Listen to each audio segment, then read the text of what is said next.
আসসালামু আলাইকুম, কেমন আছেন আপনারা সবাই? আশা করি সবাই অনেক অনেক বেশি ভালো আছেন। আজকে আমরা রান্না করব সুরমা মাছ এবং করলা ভাজি। সুরমা মাছ আমরা রান্না করব আমরা বটবটি দিয়ে এবং করলা আমরা ভাজা করব। তো চলো আমাদের যা যা প্রয়োজন সব কেটে কুটে রেডি করে নিই। তো আমরা বটবটি কেটে নিচ্ছি। এই বটবটিকে অনেকে অনেক নামে ডাকে। সেদিন তো আমার দোকানদার বটবটি নামে চিনছিলই না। আম্মু বলছিল তাদের গ্রামের ভাষায় নাকি এটাকে লইব্বা বলে, আর এটাকে নাকি লাফাও বলে। আপনাদের ওখানে বটবটিকে কি নামে চেনে সবাই অবশ্যই জানাবেন। তো আমরা বটবটি কেটে নিয়েছি, তার সাথে কেটে নিয়েছি কিছু আলু, কারণ সুরমা মাছের মধ্যে দেবে আলু এবং বটবটি। তার সাথে আবার কিছু আলু কুচি করে নিয়েছে, যা দিয়ে আসলে আমরা করলাটা ভাজা করব। এবার আমরা করলা ভেজে নিচ্ছি। অনেকে মনে করে করলা কুটার পরে পানির মধ্যে দিলে করলা তেতো হয়ে যায়, কিন্তু না, ভালোভাবে পানি ছাকিয়ে তারপর রান্না করলে তেতো হয় না।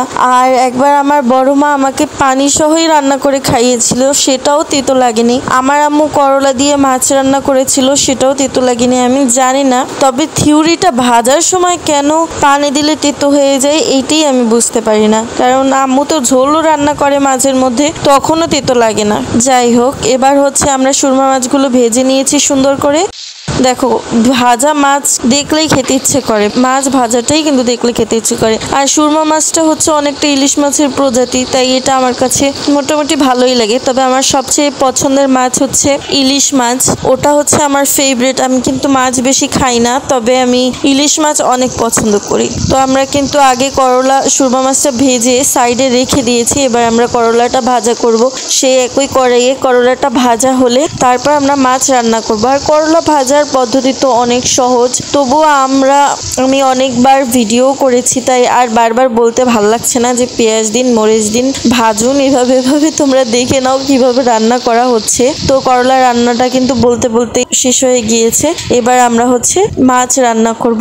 আর আমাদের চ্যানেলে বেশিরভাগ এমন ভিডিওই আসে যারা আমরা দৈনন্দিন জীবনে যেসব খাবার দাবার আমরা খেয়ে থাকি ওই সকলেরই ভিডিওই আমরা তৈরি করি আর চ্যানেলে দিই। তো তোমাদের জন্য এটা ইজি, যারা নতুন রান্না শিখছো, যারা অনেক কিছু টিপস ভুল করে ফেলো আর কিছু রান্না খারাপ হয়েছে, কোনো ব্যাপার না। রান্না আসলে শেখার কোনো প্রয়োজনই হয় না। আমি কখনো কোনো কিছু দিয়ে দেখে রান্না শিখিনি, কিন্তু আমি যতবার রান্না করেছি তা ভালোই হয়েছে। কিন্তু আমি কিন্তু রান্না শিখিনি, রান্নার স্পেশাল কোর্স ওটা যদি তুমি অনেক বড় শেফ হতে চাও তখন করবে, কিন্তু ওটা সব সময় ওটা করতে হবে এমন কোনো কথা নেই। আমার মনে হয় রান্না শেখারই দরকার নেই। বড় বড় শেফ যারা বড় বড় আমি দেখেছি অনেক পেজে রিভিউ দেয়, বড় বড় রেস্টুরেন্টে খাবার খেয়ে রিভিউ দেয়, যা কিনা একটুও ভালো হয় না। তাদের রিভিউ দেখে যা বোঝা যায় ঘরের খাবার ওর থেকে বেশি ভালো। তার মানে আমাদের ঘরে যে আমাদের মায়েরা আর যারা রেগুলার রান্না বান্না করি, এরা কিন্তু মাস্টার শেফদের থেকেও